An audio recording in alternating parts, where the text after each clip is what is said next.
السلام عليكم ورحمة الله وبركاته. الحمد لله الذي هدانا لهذا وما كنا لنهتدي لولا أن هدانا الله. اللهم صل على محمد وعلى آل محمد كما صليت على إبراهيم وعلى آل إبراهيم. اللهم بارك على محمد وعلى آل محمد كما باركت على إبراهيم وعلى آل إبراهيم إنك حميد مجيد. قال الله تعالى في القرآن المجيد: أعوذ بالله من الشيطان الرجيم. يا أيها الذين آمنوا كتب عليكم الصيام كما كتب على الذين من قبلكم لعلكم تتقون. صدق الله العظيم. 4 ഒരുക്കങ്ങളെ കുറിച്ചാണ് കഴിഞ്ഞ ക്ലാസ്സിൽ പറഞ്ഞത്. ഒന്നാമത്തെ ഒരുക്കം മനസ്സൊരുക്കമാണ്. രണ്ടാമത്തെ ഒരുക്കം ആരാധനാനുഷ്ഠാനങ്ങളിലുള്ള സജീവത തിരിച്ചു പിടിച്ചുകൊണ്ടുള്ള ഒരുക്കമാണ്. മൂന്നാമത്തെ ഒരുക്കം ശരീരവും പരിസരവും ശുദ്ധിയാക്കി ഒരുങ്ങുക. നാലാമത്തെ ഒരുക്കം സാമ്പത്തികമായ ഒരുക്കമാണ്. എല്ലാവരും ഒരുങ്ങിയിട്ടുണ്ടാവും എന്ന് ഞാൻ ധരിക്കുകയാണ്. എൻ്റെ തെറ്റിദ്ധാരണയാവാതിരിക്കട്ടെ. ആനനെ ചോദിച്ച കഥ ഞാൻ പറഞ്ഞല്ലോ അല്ലേ? ആനനെ ചോദിച്ച കഥ പറഞ്ഞില്ലേ? അപ്പോ ചോദിക്കുന്ന ആള് കിട്ടുന്നു വിചാരിച്ചിട്ടല്ലാതെയാണ് ചോദിക്കുന്നതെങ്കിൽ അങ്ങനെ ഉണ്ടാവും. ആനനെ ചോദിച്ചു, അപ്പൊ ആനനെ അങ്ങ് കൊടുത്തപ്പോ ചോദിച്ച ആളെന്തായി? എന്താ ചെയ്യാ? ഈ ആനനെ കൊണ്ട് എന്താക്കൂ? അല്ലാഹുമ്മ ബല്ലിഗ്നാ റമളാൻ, പടച്ചോനെ റമളാനിലേക്ക് എത്തിച്ചു തരണമേ എന്ന് ദുആയിരുന്നിട്ട് അവസാനം റമളാൻ കിട്ടി വെക്കുമ്പോ എന്താണ് ചെയ്യേണ്ടത് എന്നറിയാതെ അന്ധാളിച്ചു നിൽക്കുന്ന ഒരവസ്ഥ. പണ്ട് അക്രമം വർദ്ധിച്ചപ്പോ, മർദ്ദന പീഡനങ്ങൾ വർദ്ധിച്ചപ്പോ എല്ലാവരും നബി സല്ലല്ലാഹു അലൈഹി വസല്ലം അടുത്ത് വന്നിട്ട് ചോദിച്ചു, അള്ളാന്റെ റസൂലെ, ഞങ്ങൾക്കെന്താ യുദ്ധത്തിന് അനുവാദം തരാത്തത്? അപ്പൊ പറഞ്ഞു, നിങ്ങൾ കൈയടക്കി വെക്കൂ, നിങ്ങൾ ക്ഷമിക്കൂ, കാത്തിരിക്കൂ. അപ്പോഴൊക്കെ അവർ വീണ്ടും വീണ്ടും വന്നിട്ട് ചോദിക്കും. രാവിലെ ചോദിക്കും, ഉച്ചക്ക് ചോദിക്കും, വൈകുന്നേരം ചോദിക്കും, ഞങ്ങൾക്കെന്താ യുദ്ധത്തിന് അവസരം തരാത്തത്? ഒടുവിൽ അവസരം കൊടുത്തപ്പോഴോ അവർക്ക് 100 ന്യായങ്ങൾ. മനസ്സിലായില്ലേ? ഇങ്ങനെ ആയി പോകാൻ പാടില്ല. അള്ളാഹുവിനോട് നമ്മൾ ദീർഘായുസ് ചോദിച്ച് പ്രാർത്ഥിക്കുന്നു. അള്ളാഹു നമ്മുടെ ആയുസ് നീട്ടിത്തരികയും ചെയ്തിട്ട് പിന്നെ നമ്മൾ അള്ളാഹ്ക്ക് പൊരുത്തുള്ള രീതിയിൽ ജീവിക്കാൻ കഴിയാതെ വന്നാൽ അതൊക്കെ ഈ പറഞ്ഞതുപോലെ ആയിരിക്കും. ഞാൻ കഴിഞ്ഞ ക്ലാസ്സിൽ നിങ്ങളോട് പറഞ്ഞിരുന്നു, ഈ ക്ലാസ്സിൽ ഇൻഷാ അല്ലാഹ് 5 പാഠങ്ങൾ നിങ്ങൾക്ക് പറഞ്ഞു തരുമെന്ന് പറഞ്ഞിരുന്നു. 5 പാഠങ്ങൾ. അതിൽ ഒന്നാമത്തെ പാഠം എന്ന് പറഞ്ഞാൽ പരിശുദ്ധ റമദാൻ മാസം നമ്മളൊരു കോഴ്സായിട്ട് പരിഗണിക്കുകയാണ്. അല്ലാഹു സുബ്ഹാനഹു തആല നമുക്ക് നമ്മുടെ ജീവിതത്തെ മെച്ചപ്പെടുത്താൻ വേണ്ടിയിട്ട് നമ്മളൊരു ട്രെയിനിങ് ക്യാമ്പിലേക്ക് കൂട്ടിക്കൊണ്ടുപോവുകയാണ്. നല്ല നല്ല ഉദ്യോഗസ്ഥന്മാർക്കൊക്കെ കമ്പനി ട്രെയിനിങ് കൊടുക്കും അല്ലെ? നിങ്ങൾ കണ്ടില്ല, ഇപ്പൊ ടീച്ചർമാരൊക്കെ കോഴ്സിന് പോവാണെന്ന് പറയുന്നത് കേട്ടില്ലേ? അപ്പൊ നമുക്ക് എപ്പോഴാണ് നിങ്ങൾ പഠിക്കാൻ പോണത്? അല്ല, അത് മുമ്പേ പഠിച്ചിട്ടുണ്ട്. പക്ഷെ എന്നാലും എന്ത് ചെയ്യണം? അത് അപ്ഡേറ്റ് ചെയ്തുകൊണ്ടിരിക്കണം. നമ്മളൊക്കെ മുഅ്മിനീങ്ങളാണ്. പക്ഷേ നമുക്ക് നമ്മുടെ ഈമാനിനെ ജദ്ദിദു ഈമാനിക്കും, നിങ്ങളുടെ ഈമാനിനെ നിങ്ങൾ പുതുക്കുക. അപ്പൊ അതിനാവശ്യമായിട്ടുള്ളൊരു കോഴ്സാണ് നമുക്ക് നൽകപ്പെടുന്ന ഷഹ്റു റമദാൻ എന്ന് പറയുന്നത്. ആ റമദാനിൽ ഒന്നാമത്തെ പാഠം അസ്സൗം എന്നതാണ്. സൗം എന്ന് പറഞ്ഞാൽ ഇംസാക്ക് എന്നാണ് അതിൻ്റെ അർത്ഥം. അംസക്ക എന്ന് പറഞ്ഞാൽ പിടിച്ചു എന്നാണ്. ഇംസാക്ക് അത് ഹംസയാണ് കേട്ടോ. ഹംസക്കാനെ നോക്കുകയാണ്. അത് ഹംസയാണ്. ഹംസ അല്ല, ഹ ആണ്. ഹ. ഹംസ എന്ന് പറയുന്നത് ആ തലക്കെട്ടിന്റെ രീതിയിലുള്ള അതല്ലേ, അത് നമ്മൾ അ എന്ന അക്ഷരാണ്. നമ്മൾ പേരിടുന്നത് സാധാരണ ഹ എന്നാണ്, ഹംസ എന്നാണ്. ഇത് അതല്ല, ഇത് അംസക എന്നാണ്. ഇംസാഖ്, പിടിച്ചു വെക്കുക. എന്തിനെയാണ് പിടിച്ചു വെക്കുന്നത്? വേറെ ഒരർത്ഥത്തിൽ പറഞ്ഞാൽ നിയന്ത്രിക്കുക എന്നാണ്. നിയന്ത്രിക്കുക. എന്തിനെയാണ് നിയന്ത്രിക്കുന്നത്? അല്ലാഹു സുബ്ഹാനഹു തആല നമുക്ക് നല്ലതും തീയതും മുമ്പിൽ വെച്ച് തന്നിരിക്കുകയാണ്. ശരിയായതും തെറ്റായതും നമ്മുടെ മുമ്പിൽ തന്നിരിക്കുകയാണ്. അത് എടുക്കേണ്ടത് നമ്മുടെ ചുമതലയാണ്. അതിൽ ചീത്ത എടുക്കാനാണ് മനസ്സ് നമ്മളോട് പറയാ. അതിനാണ് സുഖം ഉണ്ടാവുക, അതിനാണ് പ്രലോഭിപ്പിച്ചുകൊണ്ടേയിരിക്കുക. പക്ഷേ നമ്മളത് എടുക്കാതെ നല്ലത് എടുക്കണം. അങ്ങനെ എടുക്കണമെങ്കിൽ നമ്മുടെ മനസ്സിന് നിയന്ത്രണം ആവശ്യമാണ്. ആ നിയന്ത്രണത്തിന് വേണ്ടിയുള്ള പരിശീലനമാണ് അസൗം എന്ന് പറയുന്നത്. ഇപ്പോ നമ്മൾ സ്ക്രീനിൽ ഇങ്ങനെ പോകുമ്പോ പലതും കാണും. അപ്പൊ നമുക്ക് കാണാൻ സുഖവും എളുപ്പവും തോന്നിയാൽ സഹിക്കും. നല്ലത് അത്ര ഒരു എളുപ്പം ഉണ്ടാവില്ല. നമ്മൾ ബോധപൂർവം കണ്ടെങ്കിലേ നല്ലത് കാണുള്ളൂ. അതേ സമയത്ത് ചീത്ത കാണാൻ അങ്ങനെ ബോധപൂർവം ശ്രമിച്ചിരിക്കണം എന്നൊന്നുമില്ല, അങ്ങ് കാണൽ തന്നെയാണ്. അപ്പൊ അതിങ്ങനെ വരുമ്പോൾ നമ്മളെ വിരല് അതിൽ നിന്ന് തട്ടി നീക്കി, ഇങ്ങോട്ടാണെങ്കിൽ ഇങ്ങനെ മേലോട്ട് ഇങ്ങനെ നീക്കണമെങ്കിൽ എന്ത് വേണം? അതിന് കൺട്രോൾ വേണം, നിയന്ത്രണം വേണം. ആ നിയന്ത്രണം പരിശീലിക്കുന്നതിനെയാണ് സൗം എന്ന് പറയുക. അപ്പൊ ഭക്ഷണം തയ്യാറാണ്, രുചികരമായ ഭക്ഷണമാണ്. അതെടുത്ത് കഴിക്കുന്നത് തടയാൻ ആരുമില്ല.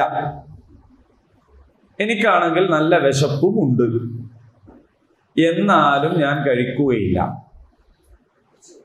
അങ്ങനെ കഴിക്കാതിരിക്കണമെങ്കിൽ എന്ത് വേണം? കൺട്രോൾ വേണം, നിയന്ത്രണം വേണം. ആ നിയന്ത്രണം അല്ലാഹുവിന്റെ പൊരുത്തവുമായി ബന്ധപ്പെട്ട് കിടക്കുകയാണ്.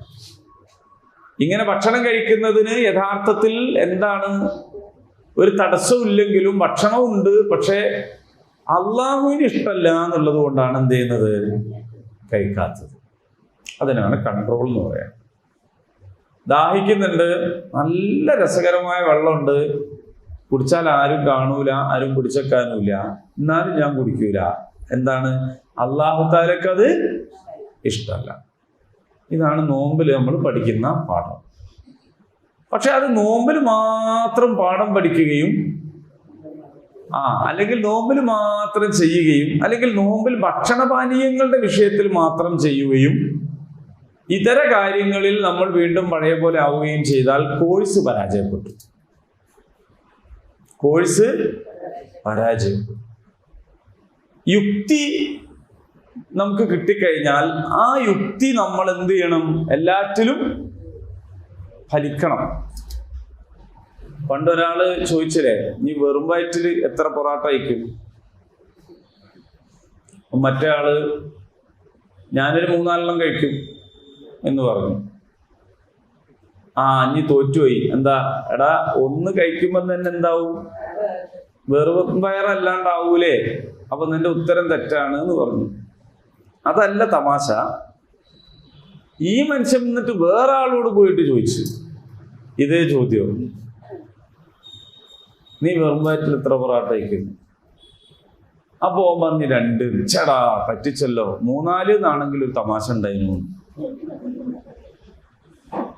പക്ഷെ യഥാർത്ഥത്തിൽ 3-4 കഴിക്കുന്നു പറയുന്ന അതേ കാര്യം തന്നെ 2 കഴിക്കുന്നു പറഞ്ഞാലും സംഭവമുണ്ട്.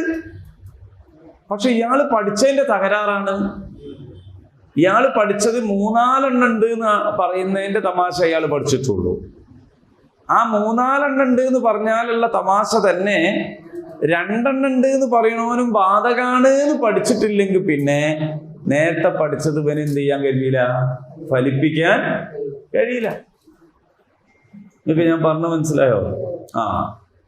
ഒരു കാര്യത്തിലുള്ള യുക്തി ആ കാര്യത്തിൽ മാത്രമല്ല, അതുപോലുള്ള കാര്യത്തിലൊക്കെ ഉപയോഗിക്കാൻ കഴിയുമ്പോഴേ ഒരു കാര്യം പഠിച്ചതിന്റെ യുക്തി എന്താവുള്ളൂ മനസ്സിലാവും. നമ്മൾ പല ആൾക്കാരും ഖുർആൻ ഓതുമ്പോ കുട്ടികളോട് ചോദിച്ചാൽ കുട്ടി ഇത് എനിക്ക് എടുത്തിട്ടില്ല, എനിക്ക് എടുത്തില്ല. എന്താ എടുത്തില്ല എന്ന്? ആ പാഠം പഠിപ്പിച്ചു കൊടുത്തതേ അവർക്കറിയുള്ളൂ.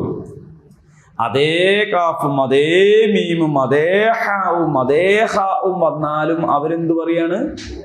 ഇതെടുത്തിട്ടില്ല. എന്തുകൊണ്ടാ അങ്ങനെ? അത് കുഴപ്പം കുട്ടികളതല്ല, ഈ എടുത്തു കൊടുക്കുന്ന ആള് പറയണോ ഈ എടുത്തതിന് മാത്രമല്ല അത് ബാധകാവുക, ഈ അക്ഷരം എവിടെ കണ്ടാലും ഇങ്ങനെയാണ് വായിക്കേണ്ടത്. അപ്പോഴാണ് മറ്റൊന്നും എന്ത് ചെയ്യാൻ പറ്റുള്ളൂ, പഠിക്കാൻ പറ്റുള്ളൂ. ഇതുപോലെ നമ്മളുടെ ജീവിതത്തിൽ നമുക്ക് അള്ളാഹു നൽകുന്ന ഒരു പാഠം അതിൽ മാത്രമല്ല ബാധകാവുക, അതുപോലുള്ളതിലൊക്കെ ബാധകാവണം.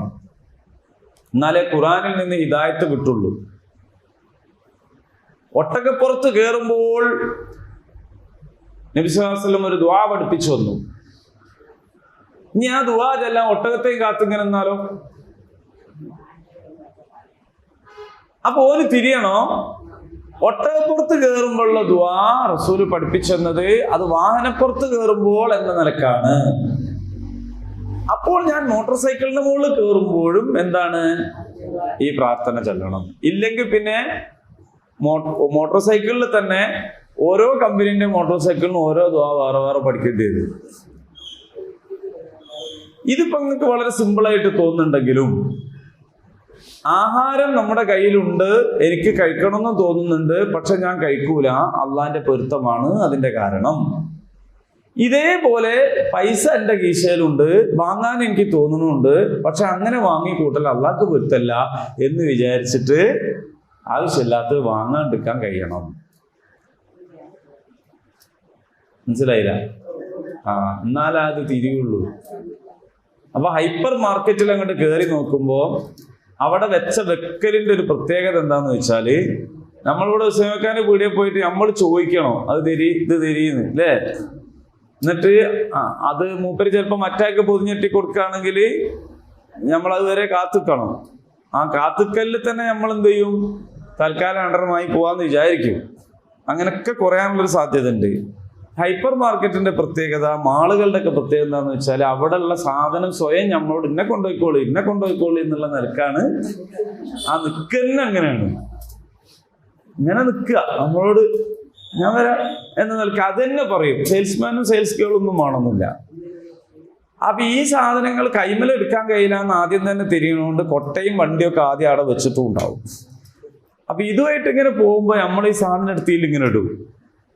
ഒരേന്നും പോകുമ്പോ വാങ്ങാൻ വിചാരിച്ച മുതലൊന്നുമല്ല, അവിടെ എത്തുന്നതിന് മുമ്പ് അതിൽ എടുത്തിടും. കുറച്ച് കഴിഞ്ഞ് നമ്മളെന്റെ കൊട്ടയിലൊക്കെ ഇത്രയും ഇല്ല, കൊട്ടയിലാകെ 3 മുതലോ, അത് ശരിയല്ലല്ലോ, ഒരു നാണക്കേടല്ലേ. അപ്പൊ പിന്നെയും എടുത്തിടും. എന്നിട്ട് അവസാനം വേണ്ടതും വേണ്ടാത്തതുമായ സകല സാധനങ്ങളും വാങ്ങി വരുമ്പോ നമ്മളെ ന്യായം, എന്റെ പൈസ കൊണ്ട് എനിക്ക് ഇഷ്ടമുള്ളത് ഞാൻ വാങ്ങിയാൽ എനിക്ക് എന്താണ്ട്. ഇങ്ങനെയുള്ളവന് സൗമ് പഠിച്ചിട്ടില്ല. മനസ്സിലാകുന്നുണ്ടോ? സൗമ് പഠിച്ചിട്ടില്ല.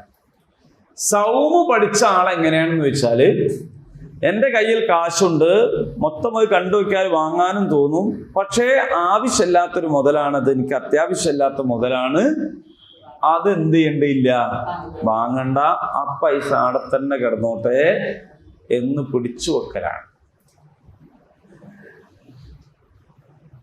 മനസ്സിലായോ? അത് വീടുണ്ടാക്കുന്നതിലും വീട് റിപ്പയർ ചെയ്യണതിലൊക്കെ ബാധകമാണ്. കുറച്ചേരം ഇങ്ങനെ നോക്കുമ്പോൾ തോന്നുന്നു ആ ഡിസൈൻ അത്ര ഗുണമില്ല അല്ലേ, അതൊന്നും അങ്ങോട്ട് പൊളിച്ചിട്ട് ഇപ്പുറത്താക്കണം. അപ്പുറത്ത് ചില ആൾക്കാരെ പറയാറുണ്ട്, മക്കത്തെ പള്ളീന്റെ പണി മാതിരിയും, അവിടെ പോയൊക്കെ എന്തെങ്കിലുമൊക്കെ ഒരു മെയിൻ്റനൻസ് ഉണ്ടോ. ഇതുപോലെ ചില ആളുകളുടെ വീട്. അപ്പൊ ഞാൻ പറഞ്ഞു വന്നത് ഇത്രേ ഉള്ളൂ. നമ്മൾ ഇംസാക്ക് എന്ന് പറഞ്ഞാൽ ആകെപ്പാട് റമദാനിന്റെ പകൽ ഭക്ഷണം കഴിക്കാതിരിക്കലിൽ മാത്രം ഒതുങ്ങിയാൽ നമുക്ക് ആ പാഠം മനസ്സിലായില്ല എന്നാണ് അതിൻ്റെ അർത്ഥം. മനസ്സിലായോ? ഇപ്പൊ മനസ്സിലായോ? മനസ്സിലായില്ല എന്ന് മനസ്സിലായോ? അതാണ് ഏറ്റവും വലിയ മനസ്സിലാവുക. വെള്ളം കുടിക്കണേൽ മാത്രം ബാധകമല്ല. കിടന്നുറങ്ങാൻ എനിക്ക് തോന്നുന്നു നല്ല ക്ഷീണമുണ്ട്, പ്രത്യേകിച്ച് ഈ റമദാനിലൊക്കെ നല്ല ക്ഷീണം ഉണ്ടാവും, ചൂടാന്തരിയാണ് അല്ലേ? അപ്പോൾ ഉറങ്ങാനാണ് തോന്നുന്നതെങ്കിലും ഈ രാത്രി എന്ന് പറഞ്ഞാൽ വല്ലാത്തൊരു ദിവസമാണ്, അത് ഉറങ്ങി അങ്ങോട്ട് തീർന്നു പോകരുത് എന്ന് കരുതിയിട്ട് എണീറ്റിട്ട് നിസ്കരിക്കാൻ കഴിയണം. നിസ്കാരത്തിലേക്ക് റെസ്റ്റ് എടുക്കാം. അതിനോണ്ടാണ് തറാവീഹ് എന്ന് പേര് തന്നെ ഇട്ടത്. ലേശം ഒരു സാവകാശമൊക്കെ ഇരിക്കുകയൊക്കെ ചെയ്ത് വെള്ളമൊക്കെ കുടിച്ച് പിന്നെ 2 പിന്നെ നിസ്കരിച്ചാൽ മതി. അപ്പൊ ലേശ സമയം, മൊത്തത്തിൽ കുറച്ച് സമയം കൂടുതൽ എടുക്കുമെങ്കിലും വിശ്രമത്തോടു കൂടി നിസ്കരിക്കാൻ പറ്റും. അപ്പൊ അവിടെയും എൻ്റെ ഇഷ്ടത്തെ മാറ്റിവെച്ച് അവിടെ എന്ത് ചെയ്യാ? അള്ളാന്റെ ഇഷ്ടത്തിന് സ്ഥാനം കൊടുക്കുക. ഈ പാഠമാണ് റമദാനിൽ നേടേണ്ടുന്ന പാഠം. അതിനാണ് റമദാനിൽ നോമ്പ് എന്ന് നമ്മൾ പറയുന്ന സൗം, ഇംസാഖ്, പിടിച്ചു വെക്കുക, നിയന്ത്രിക്കുക. രണ്ടാമത്തെ പാഠം, എത്ര പാഠം? മൊത്തം 5 പാഠം. രണ്ടാമത്തെ പാഠം എന്ന് പറയുന്നത് തിലാവത്തുൽ ഖുർആൻ എന്നതാണ്. ഷഹ്റു റമദാൻ അല്ലദീ ഉൻസില ഫീഹിൽ ഖുർആൻ ഹുദൻ ലിന്നാസി വബയ്യിനാത്തിൻ മിനൽ ഹുദാ വൽ ഫുർഖാൻ. ഈ റമദാൻ മാസത്തിന്റെ തന്നെ പ്രത്യേകത എന്താണ്? പരിശുദ്ധ ഖുർആൻ ഇറങ്ങി എന്നുള്ളതാണ്. ഈ പരിശുദ്ധ ഖുർആൻ എന്ന് പറഞ്ഞാൽ എന്താണ്? അതെന്തിനുള്ളതാണ്? ഹുദ ലഭിക്കാനാണ്, സന്മാർഗം ലഭിക്കാനാണ്. നമ്മളൊരു സാധനത്തെ അറിഞ്ഞുപയോഗിക്കണം, അല്ലേ? അറിഞ്ഞുപയോഗിക്കണ്ടേ? മൊബൈൽ ഫോൺ എന്തിനുള്ളതാണ്? നായിനറിയാനുള്ളതാ? അല്ല. അപ്പൊ മൊബൈലിന്റെ ആവശ്യം അറിഞ്ഞുകൂടാത്തവൻ പക്ഷേ ചിലപ്പോൾ അതിന് എടുത്തിട്ട് എന്ത് ചെയ്യും? നായനോട്. അപ്പൊ അതിന്റെ ഉപയോഗം നഷ്ടപ്പെട്ടു പോകും. പലതും അങ്ങനെയാണ്, നമ്മൾ ചെയ്യുന്നത് പലതും അങ്ങനെയാണ്. ഓരോന്നിനും ഓരോ ഉപയോഗമുണ്ട്. അപ്പൊ പരിശുദ്ധ ഖുർആനിന്റെ ഉപയോഗം എന്ന് പറയുന്നത് ബർക്കത്തെടുക്കലും അതിങ്ങനെ ഇടയ്ക്കിടയ്ക്ക് തൊട്ടുകുത്തലും ഇതൊന്നുമല്ല. ഹുദൻ ലിന്നാസ്, ഇത് ജനങ്ങൾക്ക് സന്മാർഗമാണ്. അതിൻ്റെ ഓരോ അക്ഷരങ്ങളെ നമ്മൾ നോക്കേണ്ടതും അത് വായിക്കേണ്ടതും അത് പഠിക്കേണ്ടതും അതിൽ നിന്ന് എനിക്ക് ജീവിതത്തിന് ആവശ്യമായ വെളിച്ചം കിട്ടണം എന്ന് കരുതിക്കൊണ്ടാവണം. തലാ യത്ലു എന്ന് പറഞ്ഞാൽ പിന്തുടരുക, ഇത്തിബാഹ് എന്നതാണ്. പിന്തുടരുക, വായിക്കുക, ഖിറാഅത്ത് എന്നതല്ല, എന്നത് മാത്രമല്ല. വായിക്കണം, പഠിക്കണം, സാധ്യമായത്ര മനഃപ്പാഠമാക്കണം, ആശയം ഉൾക്കൊള്ളണം. കണ്ണുകൊണ്ട്, ചുണ്ടുകൊണ്ട്, നാവുകൊണ്ട്, ഖൽബ് കൊണ്ട്, കർമ്മം കൊണ്ട് ഖുർആനിന്റെ പിന്നാലെ കൂടുക എന്നതാണ് വേണ്ടത്. അപ്പൊ ഖുർആനിന്റെ പിന്നാലെ കൂടുക. ഈ രഹസ്യാന്വേഷണ വിഭാഗമൊക്കെ എന്ത് ചെയ്യുന്നറിയോ? SP സാറൊന്നും ഇല്ല അല്ലേ? പിന്നാലെ കൂടും, ഒരാളുടെ പിന്നാലെ കൂടും. അയാൾ പോണടുത്തൊക്കെ പോകും. അയാൾ എന്താ പറയണത് നോക്കും, അയാൾ എന്താ എഴുതണമെന്ന് നോക്കും, അയാൾ എന്തൊക്കെ പരിപാടിയിലാണ് പോകണമെന്ന് നോക്കും. എന്നിട്ട് അയാളെ പിന്നാലെ കൂടിയിട്ട് എന്ത് ചെയ്യും? നിരന്തരമായിട്ട് പിന്നാലെ കൂടും. എന്നാലാണ് അയാളെ പറ്റിയിട്ട് മനസ്സിലാക്കാൻ കഴിയുള്ളൂ, നടപടി എടുക്കാൻ കഴിയുള്ളൂ. ഇങ്ങനെ ഖുർആനിന്റെ പിന്നാലെ കൂടുന്നവരാണ് മുഅ്മിനീങ്ങൾ. അതിൽ പറഞ്ഞ നിരോധങ്ങൾ എന്താണ്, കൽപ്പനകൾ എന്താണ്, പ്രോത്സാഹനങ്ങൾ എന്താണ്, നിരുത്സാഹപ്പെടുത്തിയത് എന്തിനെയാണ്, അതിൽ പറഞ്ഞ ചരിത്രം എന്താണ്, അല്ലേ? അതിൽ പറഞ്ഞ ഓരോ കാര്യങ്ങളും എന്താണ് എന്താണ് എന്താണ് എന്നിങ്ങനെ പിന്നാലെ കൂടുക എന്നതാണ്. ഞാൻ പറയാം, ഈ റമദാനിൽ നിങ്ങൾ 2 പാക്കേജ് സ്റ്റാർട്ട് ചെയ്യണം. ഒന്ന് ഖുർആൻ പാരായണത്തിന്റെ ഒരു പാക്കേജാണ്. നമ്മൾ അർത്ഥം അറിയണം, വിശദീകരണം മനസ്സിലാവണം, ആശയം ഉൾക്കൊള്ളണം എന്ന് ന്യായമായ നമ്മുടെ ആവശ്യത്തിന് മേൽ പലപ്പോഴും പാരായണം നിലച്ചു പോകും. നമ്മൾ ഖുർആൻ ഓതിയാ പോരാ എന്ന് പറഞ്ഞിട്ട് ഓതിയേ വേണ്ട എന്ന് മനസ്സിലാക്കി പോകരുത്. ചിലത് അങ്ങനെ ഉണ്ടല്ലോ. ചിലത് കള പറിക്കാൻ വേണ്ടിയിട്ട് ഒരാളെ വെച്ചാല് അന്തല്ലാത്തവനാണെങ്കിൽ കള മാത്രമല്ല പറിക്കുക, മൊത്തം പറിച്ചിട്ടാളും. എന്നിട്ട് വന്നിട്ട് ചോദിക്കും കൂലി ശരിയെന്ന്. ഇതിന് ഞാൻ മൊത്തം നീറ്റാക്കിക്കണമെന്ന് അറിയും. ഓനാകെ ഇത് വൃത്തിയാക്കാൻ പറഞ്ഞ എന്തിനാണ്? കള പോയിട്ട് ബാക്കി ആവശ്യമുള്ളത് നിലനിർത്താൻ വേണ്ടിയിട്ടാണ് കള പറിക്കണത് തന്നെ. പക്ഷെ ഓൻ പറിച്ചത് എങ്ങനെയാണ്? ഞാൻ അങ്ങനെ പ്രത്യേകിച്ചൊരു വിവേചനമൊന്നും കാണിച്ചില്ല. ഞാൻ മൊത്തം എന്താക്കി കൈകാര്യം ചെയ്യും. ഇതുപോലെ ബിദ്അത്തുകളെ ഒഴിവാക്കണം, ഖുറാഫാത്ത് എടുത്ത് ഒഴിവാക്കണം എന്ന് പറയുമ്പോൾ അതിന്റെ കൂട്ടത്തിൽ എന്ത് ചെയ്തിരിക്കുന്നത്? സുന്നത്ത് കൂടി അങ്ങോട്ട് ഒഴിവാക്കുന്ന ഒരു സാഹചര്യം ഉണ്ടാവരുത്. അപ്പൊ അതുകൊണ്ട് ഓതിയാൽ മാത്രം പോരാ, ശരി തന്നെയാണ്. പക്ഷെ അതിന്റെ അർത്ഥം ഓതണ്ട എന്നല്ല. അപ്പൊ ഒരു പാക്കേജ് പാരായണത്തിന്റെ പാക്കേജ്. അപ്പൊ 30 ജുസ് ഓതി തീർക്കണമെങ്കിൽ ഒരു ദിവസം ഒരു ജുസ് ഓതേണ്ടി വരും സാധാരണ നിലയിൽ. അപ്പൊ 29-ാം തീയതി മാസം കണ്ടാൽ റമദാനിൽ ഇത് തീരൂല. അപ്പൊ അതിനനുസരിച്ച് കുറച്ച് എക്സ്ട്രാ നമ്മൾ എന്ത് ചെയ്യേണ്ടി വരും? ഓതേണ്ടി വരും. അതന്നെ റമദാൻ മാസത്തില് നിസ്കരിക്കണ്ടാത്ത സമയം വരും പെണ്ണുങ്ങൾക്ക്. അപ്പൊ അന്നേരം ഖുർആനും ഓതൂല. അപ്പൊ അതുകൂടി കവർ ചെയ്യണമെങ്കിൽ എന്ത് ചെയ്യേണ്ടി വരും? ഇപ്പൊ തന്നെ തുടങ്ങേണ്ടി വരും. അൽഹംദുലില്ലാ, തുടങ്ങേണ്ടവരൊക്കെ നേരത്തെ തുടങ്ങും. അല്ലാത്ത ഇപ്പൊ തുടങ്ങാൻ വിചാരിച്ചിങ്ങനെ നിൽക്കുകയും ചെയ്യും. വണ്ടി പോവുകയും ചെയ്യും. റെയിൽവേ സ്റ്റേഷനിൽ നിർത്തി വെള്ളം വാങ്ങാൻ ഇറങ്ങിയവന് ബോധം വേണോ ഈ വണ്ടി ഇന്നെ കാത്തു നിൽക്കൂല, അതിന്റെ സമയത്ത് അതങ്ങോട്ട് പോവും എന്ന ബോധത്തിൽ വെള്ളം വാങ്ങിയില്ലെങ്കിൽ വെള്ളം വാങ്ങി ഇങ്ങനെ നിൽക്കും. നമ്മളെ കൈമേൽ കുപ്പി ഉണ്ടാവും, വണ്ടി പോയിട്ടും ഉണ്ടാവും. ഇങ്ങനെയാണ് പലപ്പോഴും സംഭവിക്കുക. അതുകൊണ്ട് 2 പാക്കേജിൽ 1 പാരായണം, അതിങ്ങനെ പോട്ടെ. രണ്ടാമത്തത് പാക്കേജാണ് അർത്ഥമൊക്കെ മനസ്സിലാക്കിയിട്ടുള്ള വായന. അത് ചിലപ്പോൾ അൽ ബഖറ, ആൽ ഇംറാൻ, നിസാ ഒക്കെ ആയിരിക്കും ചിലപ്പോൾ തീരുള്ളൂ. മതി, നമുക്ക് ഇനിയും തുടരാലോ അല്ലാഹു ആയുസ് തന്നാൽ. മറ്റേതെന്താന്ന് ചോദിച്ചാല് ഖുർആൻ ഓതി തീരൂല. ആശയം പഠിച്ചിട്ടുണ്ടോ? തീർന്ന്. നമ്മൾ തന്നെ അൽ ബഖറ തുടങ്ങിയിട്ട് എത്ര കാലമായി?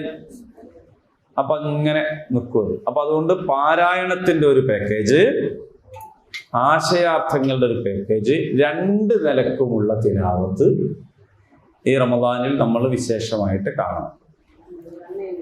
അങ്ങനെ പരിശുദ്ധ ഖുർആനുമായിട്ട് ഇങ്ങനെ ബന്ധം സ്ഥാപിച്ചു പോവുക. ഖുർആൻ ഇറങ്ങി എന്നുള്ളതാണ്. ടീച്ചർ 3ാമതൊരു പാക്കേജ് കൂടി ഉണ്ട്. അത് നല്ലതാണ്. അതെന്താണ്? ഹിഫ്ളാക്കുക എന്നുള്ളത്. അൽഹംദുലില്ലാ, ശുക്രാൻ, നല്ലൊരു കാര്യം. ഞാൻ അടുത്ത ക്ലാസ്സിൽ അതുകൂടി പറഞ്ഞോളാം. 3ാമത്തെ ഒരു പാക്കേജ് ഉണ്ട്. അതെന്താണ്? ഹിഫ്ളാക്കുക. അപ്പൊ 1ാമത്തത് പാരായണം, 2ാമത്തെ ആശയാർത്ഥം പഠിക്കല്, 3ാമത്തത് ഹിഫ്ളാക്കുക. നല്ലത്. അപ്പൊ മനസ്സിലായി? നിങ്ങളും കൂടി പറഞ്ഞാൽ എനിക്കും ചെറുത് കിട്ടുമെന്ന് മനസ്സിലായി. ഞാനത് സ്വീകരിച്ചിരിക്കുന്നു. തിലാവത്തുൽ ഖുർആൻ. അപ്പൊ 1ാമത്തെ പാഠം എന്താണ്? സൗമാണ്. 2ാമത്തെ പാഠം എന്താണ്? തിലാവത്തുൽ ഖുർആനാണ്. നിങ്ങൾ പ്രതികരണം പോരായാണല്ലോ. 5 പാഠങ്ങളുണ്ട്. 1ാമത്തത് എന്താണ്? സൗമാണ്. 2ാമത്തത് എന്താണ്? തിലാവത്തുൽ ഖുർആൻ. അൽഹംദുലില്ലാ. 3ാമത്തെ പാഠം ഇൻഫാഖു ഫീ സബീലില്ലാഹ്. അള്ളാഹുവിന്റെ മാർഗത്തിൽ ചെലവഴിക്കുക. അള്ളാഹുവിന്റെ മാർഗത്തിൽ ചെലവഴിക്കുക. അള്ളാഹ്ക്ക് നമ്മൾ നയാ പൈസയും വേണ്ട. വേണോ? അള്ളാഹ്ക്ക് എന്തെങ്കിലും വേണോ? ഒന്നും വേണ്ട. നമ്മളെ സഹോദര സമുദായ അംഗങ്ങളൊക്കെ എന്ത് ചെയ്യാറുണ്ടെന്ന് വെച്ചാൽ ഈ മുത്തപ്പന് കൊടുക്കുക എന്നൊക്കെ പറയും പോലെ അല്ലേ? അവർ ചില ഭക്ഷണമൊക്കെ കൊണ്ടുപോയി വെച്ച് കാക്കനെ വിളിച്ച് അതെടുത്തു കൊണ്ടുപോകുമ്പോ അങ്ങനെയൊക്കെ പല സംഗതികളും ഉണ്ടല്ലോ. ഇങ്ങനെ കൊടുക്കാനുള്ള ഒരു ചാൻസ് നമുക്കില്ല. ഇങ്ങനെ എന്തെങ്കിലും എവിടെങ്കിലും നമ്മൾ കൊണ്ടുവയ്ക്കലുണ്ടോ? ഇല്ല. നമ്മൾ അള്ളാഹുവിന്റെ മാർഗത്തിൽ കൊടുക്കുക എന്ന് പറഞ്ഞാൽ നമ്മൾ ഉദ്ദേശിക്കുന്നത് അള്ളാഹു ചെലവഴിക്കാൻ ആവശ്യപ്പെട്ട മാർഗത്തിൽ ചെലവഴിക്കുക. എങ്ങനെ? അതന്നെ. അത് അള്ളാഹ്ക്കാണോ? അള്ളാഹ്ക്കല്ല. നമ്മൾ ഇടുന്ന ഭണ്ഡാരം, പള്ളിന്റെ സംഭാവന പെട്ടിയാണെങ്കിലും നേർച്ചപ്പെട്ടിയാണെങ്കിലും അള്ളാഹുവിനല്ല. അത് അള്ളാഹുവിന്റെ മാർഗത്തിൽ നമ്മൾ പള്ളി പരിപാലനത്തിന് കൊടുക്കുകയാണ്. യതീംഖാന പരിപാലനത്തിന് കൊടുക്കുകയാണ്. അപ്പൊ ആ പൈസ എടുത്തിട്ടാണ് അവിടുത്തെ ശമ്പളം, അവിടുത്തെ വൈറ്റ് വാഷ് ചെയ്യല്, അവിടുത്തെ കറണ്ടിന്റെ പൈസ അടയ്ക്കല്, അവിടുത്തെ കാര്യങ്ങളൊക്കെ ചെയ്യല്. അള്ളാഹ്ക്ക് എന്തിനാ പൈസ? അപ്പോ അതാണ് അള്ളാഹുവിന് വേണ്ട. മറ്റ് പലരും ഞാൻ നേരത്തെ സൂചിപ്പിച്ചതുപോലെ അങ്ങനെയല്ല കാണുന്നത്. അവര് ഭക്ഷണം തന്നെ കൊടുക്കുകയാണ്. വിഗ്രഹത്തിന് മേൽ പാലൊഴിക്കുന്നു, അല്ലേ, നെയ്യൊഴിക്കുന്നു. നമ്മൾ ഇവിടുന്ന് മലക്കൊക്കെ പോകുന്ന നമ്മളുടെ പ്രിയപ്പെട്ട നമ്മളെ സഹോദരന്മാര് നിറച്ചു കൊണ്ടുപോയിട്ട് അവിടെ എറിയുന്നു. ഇങ്ങനെ ഒരു കൊടുക്കല് നമുക്കില്ല. നമ്മൾ ഫിദിയത്തു തഅാമു മിസ്കീൻ, നമ്മളെ എന്താണ് മറ്റുള്ള ആൾക്കാർ നമ്മളെ എന്തെങ്കിലും കുറവുകളൊക്കെ വന്നാല് പ്രായശ്ചിത്തങ്ങളൊക്കെ കൊടുക്കണമെങ്കിൽ നമ്മൾ പാവപ്പെട്ടവർക്ക് കൊടുക്കുക എന്നുള്ളതാണ്, മിസ്കീന്മാരായ ആളുകൾക്ക് കൊടുക്കുക എന്നുള്ളതാണ്. ആ കൊടുക്കുന്നത് അവിടെ ഉണ്ടാവും എന്നാണ്, കൊടുക്കുന്ന മുതലല്ല അവിടെ ഉണ്ടാവുക. അതുകൊണ്ടാണ് അള്ളാഹു പറഞ്ഞത്, നിങ്ങളുടെ ബലിമൃഗത്തിന്റെ രക്തവും മാംസവും റബ്ബിന് വേണ്ടത് നിങ്ങളുടെ തഖ്വയാണ്. അപ്പൊ നിങ്ങൾ എന്ത് ചെയ്യണം? മാംസങ്ങൾ എന്ത് ചെയ്യണം? ഇവിടെയുള്ള ആൾക്കാർക്ക് കൊടുത്തോളി, ഓല് തിന്നോട്ടെ എന്നാണ്. ഫിത്ർ സക്കാത്ത് അങ്ങനെയാണല്ലോ. ഫിത്ർ സക്കാത്ത് കൊടുത്തതിന്റെ ശേഷമാണ് പെരുന്നാൾ നിസ്കരിക്കാൻ വരേണ്ടത്. ഫിത്ർ സക്കാത്ത് ആർക്കാണ് കൊടുക്കേണ്ടത്? അത് ഇവിടെയുള്ള മനുഷ്യന്മാർക്ക്. മനുഷ്യന്മാർക്ക് കൊടുക്കുക, അള്ളാഹുവിന്റെ അടുത്തൊന്നും കൂലി വാങ്ങുക. ഇതാണ് ഇൻഫാഖ് ഫീ സബീലില്ലാഹ്. അപ്പൊ എല്ലാ മാർഗത്തിലും ഉണ്ടാവും. പള്ളിക്ക്, മദ്രസക്ക്, നേരത്തെ പറഞ്ഞ പോലെ യതീംഖാനക്ക്, പിന്നെ നാട്ടിലെ നല്ല നല്ല സംരംഭങ്ങൾക്ക്, പിന്നെ അങ്ങനെ ഉണ്ടല്ലോ. അതേപോലെ വ്യക്തികൾക്ക്, കുടുംബത്തിന്, ആർക്കൊക്കെയാണോ കൊടുക്കാൻ കഴിയുക അവർക്കൊക്കെ കൊടുക്കുക. ഈ കൊടുക്കുക എന്ന് പറയുമ്പോൾ പലപ്പോഴും നമുക്ക് തോന്നുന്നത് പൈസക്കാർക്ക് ബാധകമായ കാര്യമാണ് എന്നാണ്. അതുകൊണ്ട് ചില ആൾക്കാർ ഇത് കേൾക്കുന്നില്ല. ഈ വാതിൽ തുറന്നാൽ മനസ്സിന്റെ വാതിലങ്ങ് അടച്ചളയും. കാരണം ഇത് എനിക്ക് ബാധകമല്ല, ഞാൻ പൈസക്കാരനല്ല. പണമുള്ളവന് ബാധകമായ ചെലവഴിക്കൽ സക്കാത്താണ്. പണമുള്ളവന് ബാധകമായത് സക്കാത്താണ്. അതിന് നിസാബ് തികയണം, അത് പൂർത്തിയാവണം, അല്ലേ? ശമ്പളം വാങ്ങുന്ന ഒരാള്, കുറേ ശമ്പളമൊക്കെ വാങ്ങുന്നവരുണ്ടാവും. അങ്ങനെയുള്ള ആളുകളുടെ അടിസ്ഥാന ചെലവ് കഴിച്ച് ബാക്കി 85 ഗ്രാം സ്വർണത്തിന് അതിൻ്റെ വിലക്ക് അനുസരിച്ചിട്ടുള്ള പൈസ തികഞ്ഞാൽ, അയാളുടെ കയ്യിൽ ബാക്കിയാവുക എന്ന് പറഞ്ഞാൽ കിട്ടണൊക്കെ ചെലവാക്കാൻ കഴിയൂട്ടോ നമുക്ക് വേണമെങ്കിൽ. ഒന്നും ബാക്കിയൊന്നും ആവൂല. 10 റുപ്യന്റെ ചായ പിടിക്കുന്ന സ്ഥലവും കോഴിക്കോട് അങ്ങാടിയിലുണ്ട്, 200 റുപ്യന്റെ ചായ പിടിക്കുന്ന സ്ഥലവും കോഴിക്കോട് അങ്ങാടിയിൽ കണ്ടോ. അപ്പൊ 10 റുപ്യക്ക് ചായ പിടിച്ചാൽ 190 ബാക്കിയാക്കാൻ കഴിവുള്ളവനാണ് എന്ത് ചെയ്യുള്ളൂ, എന്തെങ്കിലും ബാക്കി ആവുള്ളൂ. അല്ലെങ്കിൽ അങ്ങനത്തെ പീടികയിൽ പോയിരുന്നിട്ട് എന്ത് ചെയ്യാൻ, കുടിക്കുക. ഇതെല്ലാത്തിനും ബാധകമാണ്, വിശദീകരിക്കുന്നില്ല. മൊത്തം വരുമാനത്തിൽ നിന്ന് അടിസ്ഥാന ചെലവ് കഴിച്ചിട്ട്, അടിസ്ഥാന ചെലവ് എന്ന് പറയുന്നത് നമ്മളുടെ ഭക്ഷണം, വസ്ത്രം, പാർപ്പിടം, വിദ്യാഭ്യാസം, ചികിത്സ. നമ്മള് ശമ്പളമായാലും മറ്റിതര വരുമാനങ്ങൾ, വാടകയാണെങ്കിലും വേറെന്താണെങ്കിലും അതൊക്കെ 10.5 പവൻ സ്വർണത്തിന്റെ മൂല്യത്തിന് തികഞ്ഞതുണ്ടെങ്കിൽ അന്ന് മുതൽ സക്കാത്ത് സർക്കിൾ സ്റ്റാർട്ട് ചെയ്തു. അന്ന് കൊടുക്കണ്ട. അത് അങ്ങനെ ഒരു വർഷം നമ്മുടെ കയ്യിലുണ്ടെങ്കിൽ ആണ് അതിന്റെ 2% സക്കാത്ത് കൊടുക്കേണ്ടത്. അപ്പൊ തന്നെ കൊടുക്കേണ്ടതുണ്ട് കേട്ടോ. ഇപ്പൊ കാർഷിക വിഭവങ്ങൾ അങ്ങനെ കൊടുക്കേണ്ടതാണ്. അതുപോലെ തന്നെ കിട്ടുന്ന മുതലുകൾ അങ്ങനെ കൊടുക്കേണ്ടതാണ്. അങ്ങനെയൊക്കെ ഉണ്ട്. അത് വേറെ അതിന്റെ വിശദാംശം നമ്മൾ പോകില്ല. എന്തായാലും പണമുള്ളവനാണ് പാവപ്പെട്ട് കഷ്ടപ്പെട്ട് മിസ്കീനായിട്ട് ദാരിദ്ര്യം മാറാത്തവൻ സക്കാത്ത് കൊടുക്കേണ്ട ആവശ്യമില്ല. അപ്പൊ സക്കാത്ത് അങ്ങനെയുള്ളവർക്കാണ്. അതേസമയം സക്കാത്ത് മാത്രമല്ല ഇൻഫാഖ് എന്ന് പറയുന്നത്. അതിൽ ഐച്ഛികമായ ദാനങ്ങളുണ്ട്. അതിൽ പ്രത്യേകിച്ച് നമ്മൾ മനസ്സിലാക്കേണ്ട എന്താന്ന് വെച്ചാല് യുൻഫിഖൂന ഫിസ്സറാഇ വല്ലറാ.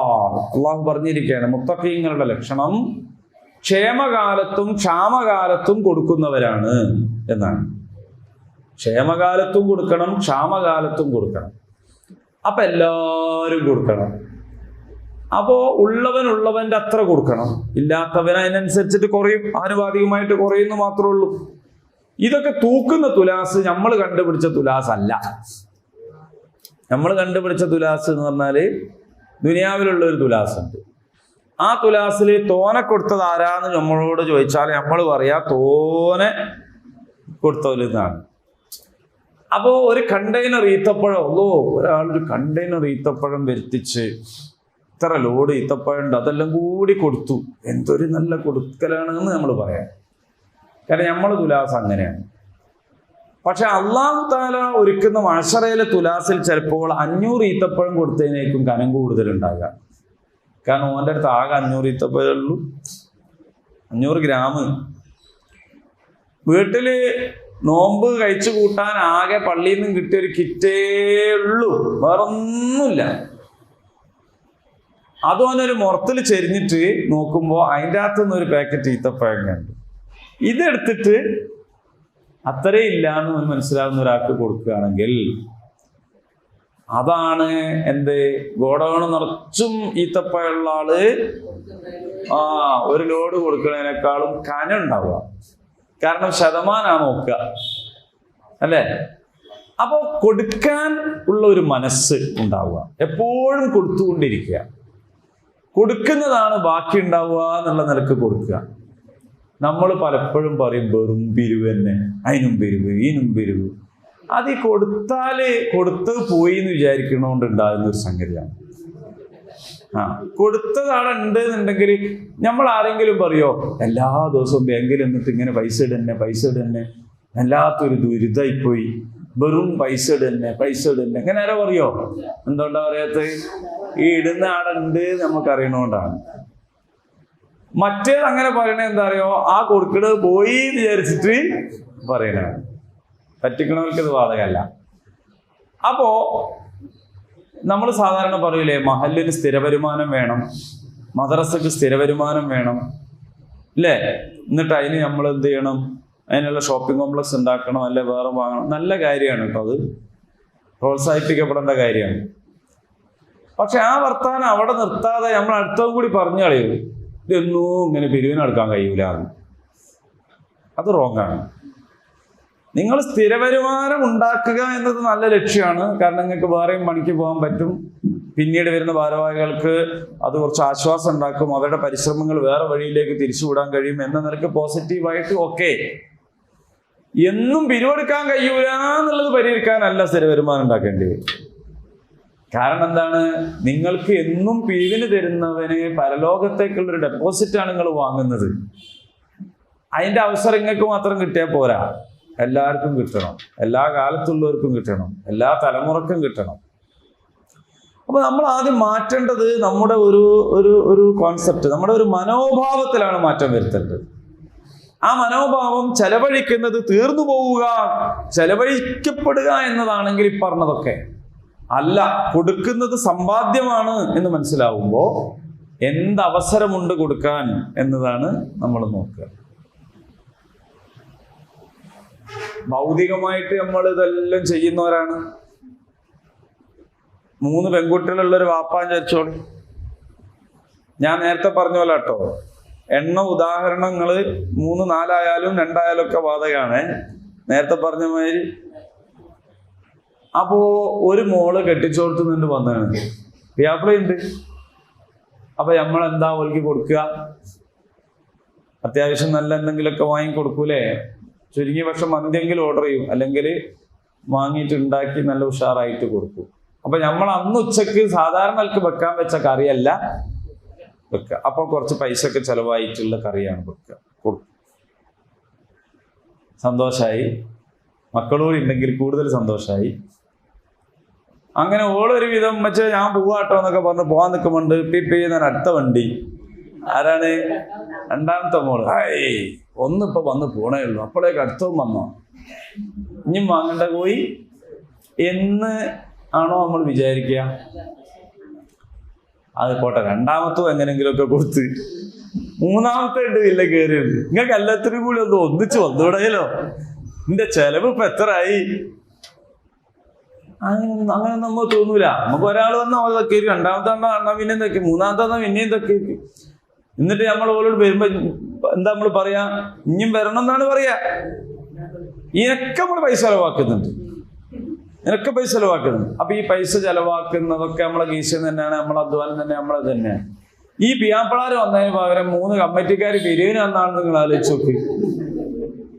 പള്ളി കമ്മിറ്റി സെക്രട്ടറിയും പ്രസിഡന്റൊക്കെ കൂടി വന്നിങ്ങനെ അത് കൊടുത്തു കഴിയുമ്പോഴത്തേക്കും മദ്രസ കമ്മിറ്റി പിന്നെ വന്നു. അത് കഴിയുമ്പോഴത്തെ മറ്റേ റിലീഫ് കമ്മിറ്റിയും വന്നു. ഇത് അപ്പം നമ്മളെന്താ പറയാ, വെറും പിരിവ് തന്നെ. മനുഷ്യന് വേറൊന്നിനും പോകണ്ടേ. ഇങ്ങനെയാണോ? എന്താ കാരണം? ഒന്നാമത്തെ നമ്മളെ വിയാപ്പിളാണ്, മറ്റേതോ നമ്മളതല്ല. ഞാൻ തന്നെ കൊടുക്കേണ്ട ഇത്രയും ആൾക്കാരുണ്ട് എന്നാണ്. അപ്പോ നമ്മളുമായിട്ട് എത്രത്തോളം ഇതിന് ഇന്റിമസി ഉണ്ട് എന്നുള്ളതിനനുസരിച്ചാണ്. അപ്പം എൻ്റെ ബാധ്യതയാണ്, എൻ്റെ പള്ളിയാണ്, എൻ്റെ ഡെപ്പോസിറ്റാണ്. ഇങ്ങനെ മനസ്സിനെ ഒന്ന് ട്യൂൺ ചെയ്ത് വെച്ചാൽ, നമ്മുടെ ട്യൂണിങ് അനുസരിച്ചാണ് എല്ലാ കാര്യങ്ങളും ഉണ്ടാവും. ട്യൂൺ ചെയ്ത് വെക്കുന്നതിനനുസരിച്ചാണ്. ചെമ്മീൻ തോലൊടിച്ചിട്ട് കൂട്ടാനിൽ ഇങ്ങനെ കിടക്കണ കണ്ടിട്ടാണെങ്കിൽ, ഇങ്ങനെ ചുരുണ്ടിങ്ങനെ കിടക്കണ കണ്ടിട്ടാണെങ്കിൽ നമുക്ക് അതിനോട് പ്രത്യേകിച്ച് ബുദ്ധിമുട്ടൊന്നും തോന്നൂല. അതിങ്ങനെ എടുത്ത് തിന്നു. പലപ്പോഴും പെണ്ണുങ്ങൾക്ക് ആ ചെമ്മീൻ അധികം കിട്ടുക എന്നാ പറയാ. എന്താ വെച്ചാൽ അടിയിൽ ആയതുകൊണ്ട്. മോളിന്ന് കൂട്ടാൻ ആണുങ്ങൾക്ക് കൊടുത്താൽ എന്തായാലും വേണ്ടില്ല, അതിന് ബുദ്ധിമുട്ടൊന്നുമില്ല. അതേ സമയത്ത് നിങ്ങൾ നോക്കൂ, പലതരം പുഴുക്കളും അങ്ങനെ തന്നെ കിടക്കുക അല്ലേ? പക്ഷെ പുഴുവെന്ന് പറഞ്ഞപ്പോ തന്നെ നിങ്ങൾക്ക് ആകെ ചൊളിഞ്ഞ്, മറ്റേ പറഞ്ഞപ്പോ നാവില് വെള്ളം വന്ന്. ഇതെന്താ സംഭവം? രണ്ടിനോടുള്ള നമ്മുടെ കാഴ്ചപ്പാടിന്റെ വ്യത്യാസമാണ്. വേറെന്താ? വേറെ വ്യത്യാസമൊന്നുമില്ല. നിങ്ങൾ ആലോചിച്ച് നോക്കൂ, തേളിനെ കണ്ടില്ലേ നിങ്ങള്? ഇങ്ങനെയുള്ള വേക്കിൽ ഇങ്ങനെ വാലൊക്കെ ഉള്ള ഞണ്ടോ? അതേമാതിരി തന്നെയാണ്. രണ്ട് സൈഡിലേക്കാണ് ഞണ്ടിൻ്റെത്, മറ്റേത് എന്താണ് ഇത്രേ ഉള്ളൂ. പക്ഷെ തേളിനെ കൂട്ടാൻ വെക്കാന്ന് അറിഞ്ഞു നോക്കിയാലോ. ഞമ്മക്കാ പ്രശ്നം, ചൈനക്കാരന് പ്രശ്നമല്ല. ചൈനക്കാരൻ എങ്ങനെയാണ് ഞണ്ട് കറി വെക്കണമാതിരി തന്നെ ഓന് തേളും കറിയും. വ്യത്യാസമല്ല. നമ്മള് നല്ല മുഴുവനൊക്കെ വെക്കണമാതിരിയാണ് ഓന് ചേരനെ കൂട്ടാൻ വെക്കണത്. പക്ഷെ നമുക്ക് ചേര അറിയുമ്പോ മറ്റാൾക്കാർക്കോ ഹായ്. എന്താ കാര്യം? മനോഭാവമാണ്. ഓരോ സംഗതിനോടുള്ള നമ്മളുടെ മനോഭാവത്തിനനുസരിച്ചാണ് നാകുന്നതും നാകുന്നതും ഒക്കെ. മനസ്സിലായില്ലേ? അപ്പൊ അള്ളാന്റെ മാർഗത്തിൽ ചെലവഴിക്കുക എന്നുള്ളതും ഹായ് എന്നാകും. അത് നമ്മുടെ മനോഭാവം മാറ്റിയാൽ, അല്ലെങ്കിൽ എന്നാവും. ഇത് രണ്ടും മനോഭാവത്തിന്റെ പ്രശ്നമാണ്. അപ്പൊ നോമ്പിന്റെ വിശ്വാസം പറയാൻ റസൂലിനെ കുറിച്ച് പറയണ എങ്ങനെ അറിയോ? സല്ലല്ലാഹു അലൈഹി വസല്ലം അടിച്ചു വീശുന്ന കാറ്റുപോലെ ഉദാരനായിരുന്നു എന്നാണ്. റമദാനിൽ പ്രത്യേകിച്ച് അങ്ങനെ വരിക കൊടുക്കുക തന്നെ. അപ്പൊ അതുകൊണ്ട് പണ്ട് നമുക്ക് ആ ശീലം ഇന്നത്തെക്കാൾ ഉണ്ടായിരുന്നു. നമ്മൾ വീട്ടിൽ വിരുന്ന് പോവുകയാണെങ്കിൽ ആദ്യം തന്നെ, അന്ന് ബേക്കറി ഒന്നല്ലല്ലോ, അപ്പൊക്കെ നമ്മൾ തന്നെ ഉണ്ടാക്കി റെഡിയാക്കി കൊണ്ടുപോവുക മാത്രമല്ല, ഒരേന്നും വരുന്നോൽക്ക് ഒരേന്നും പോണോൽക്ക് നമ്മൾ എന്തെങ്കിലുമൊക്കെ അങ്ങോട്ട് കൊടുക്കുകയാണ്. പക്ഷെ പൊരയിൽ ബേക്കറി ഇല്ലല്ലോ ഇപ്പോ. അപ്പൊ പൊരയിലേക്ക് പോണോ ബേക്കറിയിൽ വാങ്ങിക്കൊണ്ടുപോകും, ഇങ്ങോട്ട് വരുന്നവന് ഒന്നും കൊടുക്കൂല. അങ്ങനെ മുമ്പ് അങ്ങനെയല്ല. എന്തെങ്കിലും കർമൂസാണ് അത്, ചക്കയാണ് അത്, മാങ്ങാണ് അത്, അല്ല കഴിഞ്ഞ പ്രാവശ്യം ചന്തക്ക് പോയപ്പോൾ വാങ്ങിക്കണം എന്തോ ഒരു മുന്തിയ സാധനം ഉണ്ട്, അതങ്ങ് കൊടുത്തയച്ച് എന്താ കൊടുക്കേണ്ടത് തെരഞ്ഞു നോക്കിയിട്ട് എന്തെങ്കിലുമൊക്കെ കൊടുക്കുന്ന ഒരു പരിപാടി ഉണ്ടായിനൊന്ന് പുതിയ കുട്ടികളോട് പറഞ്ഞു കൊടുക്കേണ്ടി വരും. അപ്പൊ ഇത് നമ്മുടെ ഒരു ശീലമാണ്, കൊടുത്തുകൊണ്ടേയിരിക്കുക വീണ്ടും വീണ്ടും. അപ്പൊ നമ്മളിങ്ങനെ ഫ്രഷ് ആവും. രക്തം പോലും നോക്കൂ നിങ്ങൾ, രക്തം ദാനം ചെയ്യുന്നവരുടെ രക്തം ഫ്രഷ് ആവും അല്ലേ? അതിൻ്റെ ഒരു കാലാവധി ഉണ്ട്, അതിൻ്റെ ഇടയ്ക്ക് രക്തം കൊടുത്താൽ. അപ്പൊ നമ്മൾ അതുപോലെ തന്നെയാണ്, നമ്മുടെ ശരീരകോശങ്ങളൊക്കെ റീഫ്രഷ് ആയിട്ട് മാറുന്നതാണ്. ഇതുപോലെ നമ്മൾ എന്ത് കൊടുക്കണോ അതിനനുസരിച്ച് നമ്മളെ മുതൽ ഫ്രഷ് ആയിക്കൊണ്ടിരിക്കും. ഇൻഫാഖു ഫീ സബീലില്ലാഹ്. ഒന്നാമത്തത് സൗമ്, രണ്ടാമത്തത് തിലാവത്തുൽ ഖുർആൻ, മൂന്നാമത്തത് ഇൻഫാഖു ഫീ സബീലില്ലാഹ്. അത് നമ്മളുടെ സദഖ മുതല് നോമ്പ് തുറപ്പിക്കൽ, അതേപോലെ അത്താഴത്തിനുള്ള വിഭവങ്ങൾ കൊടുത്തയക്കൽ, അതേപോലെ പിന്നെ ഫിത്ർ സക്കാത്ത് വരെ നീണ്ടു നിൽക്കുന്ന റമദാനിലെ കൊടുക്കലുകൾ, പെരുന്നാൾ വസ്ത്രം എടുത്തു കൊടുക്കുക, പിന്നെ അതൊക്കെ നല്ല സംഗതികളാണ്. പെരുന്നാൾ വസ്ത്രം എടുത്തു കൊടുക്കുക, അത്താഴത്തിനുള്ള നോമ്പർക്കാനൊക്കെ നമ്മൾ പലപ്പോഴും വിളിക്കുക, അത്താഴത്തിനുള്ളത് കൊടുക്കുക. അങ്ങനെ കുടുംബസമേതം നോമ്പർക്കാൻ വിളിച്ചാൽ അപ്പോരെ അന്നൊന്നും ഉണ്ടാക്കണ്ടല്ലോ. ആണുങ്ങളെ മാത്രം വിളിച്ചാൽ ഒറ്റ 10 എണ്ണവും കുറയ്ക്കാൻ കഴിയില്ല. പോരേല് കഴിയോ? മുമ്പ് നോമ്പർക്കാൻ പോയത് അതുകൊണ്ട് ഇത്ര അങ്ങനെ വെക്കാൻ കഴിയില്ല. അത് പിന്നെ എല്ലാ ദിവസവും. അപ്പൊ അവരുടെ പിന്നെ സാമ്പത്തികത്തിൽ നമുക്കൊരു ഇടപെട്ട് സഹായം ചെയ്യണം എന്നുള്ളൊരു കുടുംബത്തെ കുടുംബസമേതം വിളിച്ചാലാണ് അതിന് ഒരു ഫലം ഉണ്ടാവുക. അങ്ങനെയൊക്കെ നമ്മളിതിനെ മൊഞ്ചാക്കാനും വികസിപ്പിക്കാനും ഒക്കെ സാധിക്കും ഇൻഷാ അല്ലാഹ്. പള്ളിയിൽ ഈത്തിക്കാഫ് ഇരിക്കുന്ന ആൾക്കാർക്ക് ഭക്ഷണം കൊണ്ട് കൊടുക്കുക, ഓൻ്റെ പേരക്കാർ തന്നെ കൊടുക്കണമെന്നില്ല, എല്ലാവർക്കും കൊടുക്കുക. അങ്ങനെയൊക്കെ ചെയ്യാം. വ്യത്യസ്ത മാർഗങ്ങളുണ്ട്, അതെല്ലാം സ്വീകരിക്കാം. ഇൻഫാഖു ഫീ സബീലില്ലാഹ്. എത്രണ്ണം പറഞ്ഞു?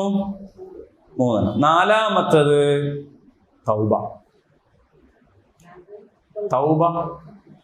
യാ അയ്യുഹല്ലദീന ആമനൂ തൂബൂ ഇലല്ലാഹി തൗബതൻ നസൂഹ. അല്ലയോ മുഅ്മിനീങ്ങളെ, നിങ്ങൾ നിഷ്കളങ്കമായ നിഷ്കപടമായ പശ്ചാത്താപം നിങ്ങളുടെ ഭാഗത്തു നിന്നുണ്ടാകണം. അറിഞ്ഞു ചെയ്തതും അറിയാണ്ട് ചെയ്തതും ഒറ്റയ്ക്ക് ചെയ്തതും കൂട്ടായിട്ട് ചെയ്തതും എല്ലാം ഉണ്ടാവും. നമ്മുടെ ജീവിതത്തിൽ രഹസ്യമായിട്ട് ചെയ്തതും പരസ്യമായിട്ട് ചെയ്തതും ഒക്കെ ഉണ്ടാവും. പലതും വന്നു പോയിട്ടുണ്ടാവും, പല കളങ്കങ്ങളും വന്നിട്ടുണ്ടാവും. ആ കളങ്കങ്ങൾ മായ്ക്കപ്പെടണം. ആ കളങ്കങ്ങളോടെ പരലോകത്ത് ഹാജരാക്കപ്പെടാൻ പാടില്ല. എല്ലാം റെക്കോർഡ് ചെയ്തിട്ടുണ്ട് കേട്ടോ നമ്മുടെ ജീവിതത്തിൽ, അല്ലേ? മാലിഹാദൽ കിതാബ് ലാ യുഗാദിറു സഗീറതൻ വലാ കബീറതൻ ഇല്ലാ അഹ്സാഹ. ഇതെന്തൊരു കിതാബാണ്, ഇതിൻ്റെ ചെറുതും വലുതും ഒക്കെ ഉണ്ടല്ലോ. ഇതെല്ലാം കൂടി അവിടെ ബിഗ് സ്ക്രീനിൽ പ്രദർശിപ്പിച്ചിട്ട് നമ്മൾ മാനം കിട്ടും. അതെല്ലാം ഗുഫിറ ലഹു മാ തഖദ്ദമ മിൻ ദംബിഹി. എല്ലാ പാപങ്ങളും പൊറുക്കപ്പെടണം. അപ്പൊ സെലക്ട് ചെയ്തിട്ട് വേണ്ടത് മാത്രം സേവ് ചെയ്യുക, ബാക്കി ഓൾ ഡിലീറ്റ്. ഇതിന്റെ സമയമാണ് റമദാൻ മാസം. അപ്പൊ അതുകൊണ്ട് തൗബ, പടച്ചവനോട് പുറത്തു തരാൻ ആവശ്യപ്പെട്ടാൽ അള്ളാഹു പുറത്തു തന്നിരിക്കും. എന്ത് വലിയ കുറ്റം ചെയ്താലും അള്ളാഹ് പുറത്തു തരും. പക്ഷെ അറിഞ്ഞ് പറയണം, അത് അള്ളാഹ്ക്ക് ഇഷ്ടമാണ്. മരുഭൂമിയിൽ വെച്ച് ഒട്ടകത്തെ നഷ്ടപ്പെട്ട ഒരാൾക്ക് ഒട്ടകത്തെ തിരിച്ചു കിട്ടുമ്പോഴുണ്ടാകുന്ന സന്തോഷമാണ് അടിമ പശ്ചാത്തപിക്കുമ്പോൾ അള്ളാഹ്ക്ക് ഉണ്ടാവുക എന്നാണ്. അത്രയും കാരുണ്യവാനാണ് പടച്ചവൻ. അതുകൊണ്ട് തൗബ എന്ന് പറയുന്നത് വളരെ പ്രധാനമാണ്. കഴിഞ്ഞതെല്ലാം പോട്ടെ, ഇതുവരെയുള്ള റമദാൻ അങ്ങനെ ഇങ്ങനെയൊക്കെ പോയി എന്ന് പറഞ്ഞാൽ നഷ്ടപ്പെട്ടു എന്ന് വിചാരിക്കേണ്ട. എന്നാലും കുറച്ചുകൂടി മെച്ചപ്പെടുത്തായിരുന്നു. ഈ റമദാനില് അങ്ങനല്ല, അതൊന്ന് ശരിയാക്കണം. കുത്തി വരഞ്ഞിട്ടതൊക്കെ എന്താക്കണം, ഒന്ന് റെഡിയാക്കണം, ക്ലീൻ ചെയ്യണം, വൃത്തിയാക്കണം എന്ന നിലക്ക് തൗബ നമ്മുടെ ഭാഗത്തു നിന്ന് ഉണ്ടാവാം. തൗബയെ കുറിച്ച് പണ്ഡിതന്മാർ പറഞ്ഞിട്ടുള്ള ചില ഉപാധികളുണ്ടല്ലോ. എന്തൊക്കെയാ അത്? തൗബ അള്ളാഹ് സ്വീകരിക്കണമെങ്കിൽ ചില ഉപാധികളുണ്ട്. എന്തൊക്കെയാ അത്? നിങ്ങൾ മിണ്ടാതിരിക്കുന്നതിന്റെ അർത്ഥം എന്താണെന്ന് വെച്ചാൽ എനിക്ക് പറയാനുള്ള സാധ്യത ഉണ്ട് എന്നാണ്. Very good. ഒന്ന്. പിന്നെന്താ? തൗബയുടെ ഉപാധികൾ എന്തൊക്കെയാണ്? തൗബ ചെയ്യണമെന്ന് ഞാൻ പറഞ്ഞു, നിങ്ങൾ ആന്നറിഞ്ഞ് പോയാൽ പോരാലോ. ഒന്നാമത്തത്, സംഭവിച്ചു പോയ തെറ്റിൽ ഖേദമുണ്ടാവുക. രണ്ടാമത്തത്, ആ തെറ്റിൽ പൂർണ്ണമായി വിട്ടുനിൽക്കുക. മൂന്നാമത്തത്, ആ തെറ്റിനി ചെയ്യൂല എന്ന് പ്രതിജ്ഞ എടുക്കുക.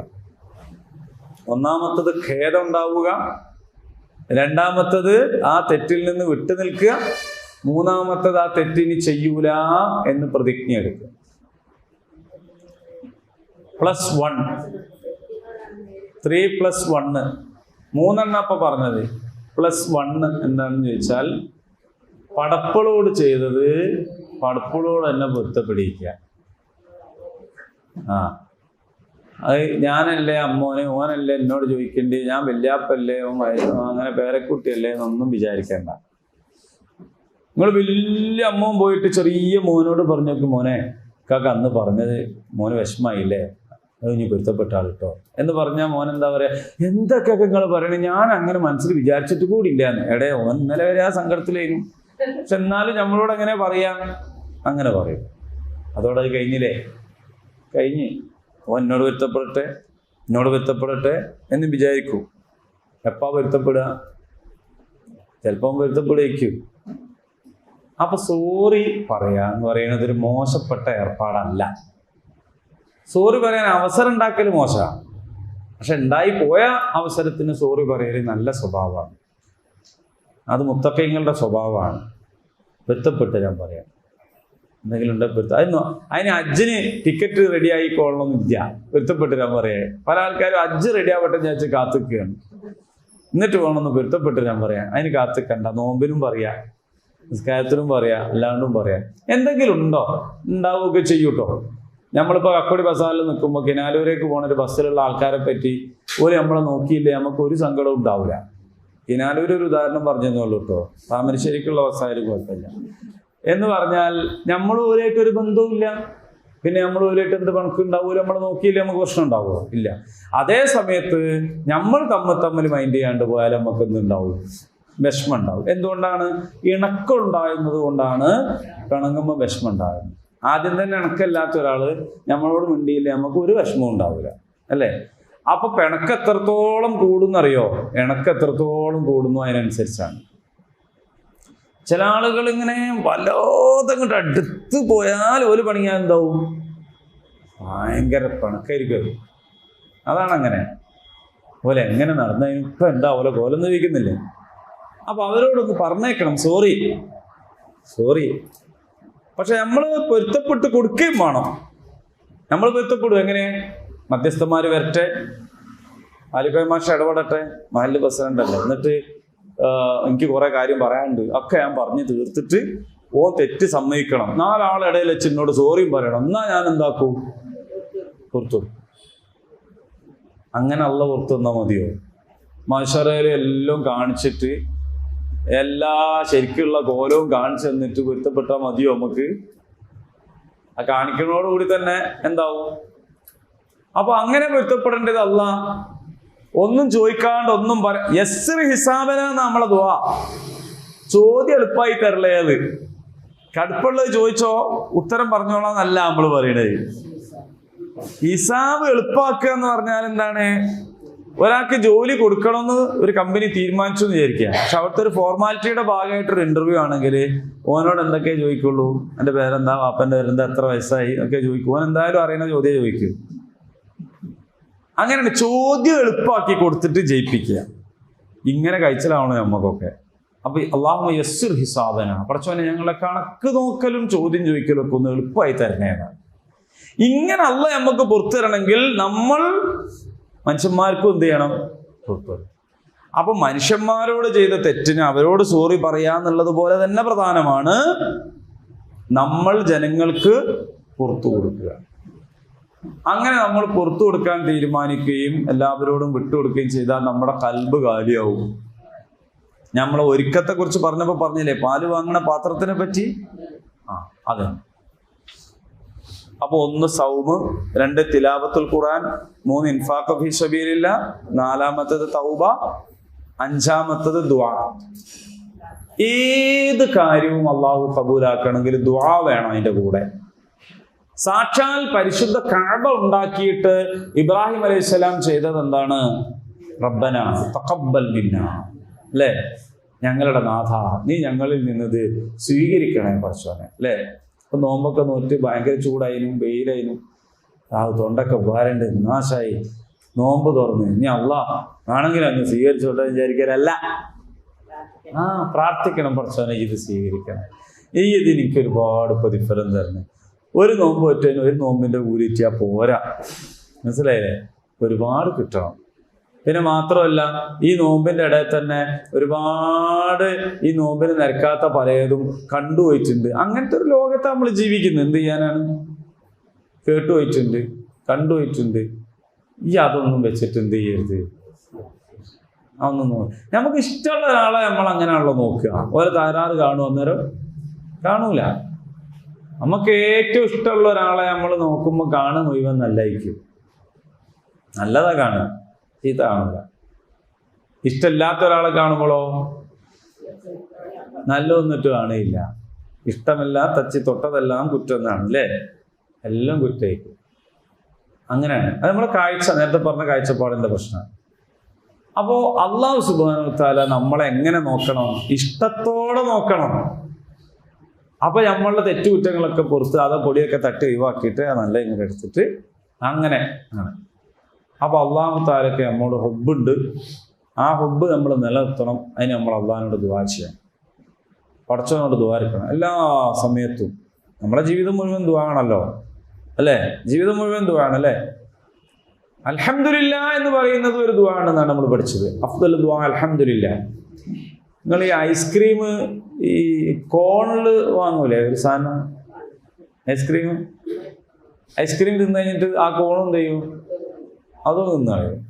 ശരിക്കും പറഞ്ഞാൽ അത് ഐസ്ക്രീം ഇടാനുള്ള പാത്രമല്ലേ? പക്ഷെ ആ പാത്രം ഉണ്ടാക്കിയത് എങ്ങനെയാണ്? തിന്നാൻ പാകത്തിലാണ്. ഒരു ബിസ്ക്കറ്റാണത്, ഒരു പ്രത്യേക തരം. അപ്പൊ സംഗതി ഐസ്ക്രീം വാങ്ങാനുള്ള പാത്രമാണെങ്കിലും ആ പാത്രം തന്നെയും തിന്നാൻ പറ്റുന്ന ഒരു സാധനമാണ്, അല്ലേ?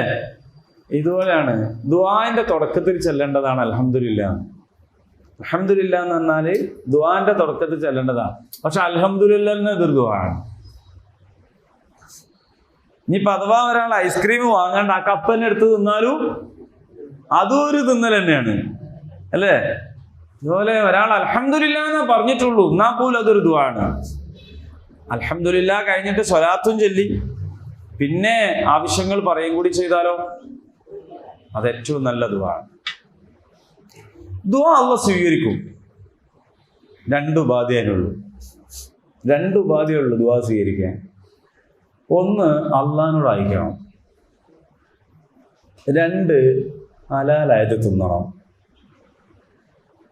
തിന്നയിലും ഇട്ടയിലും ഒന്നും ഹലാലില്ലെങ്കിൽ ദുആ ഇരുന്നിട്ട് കാര്യമില്ല.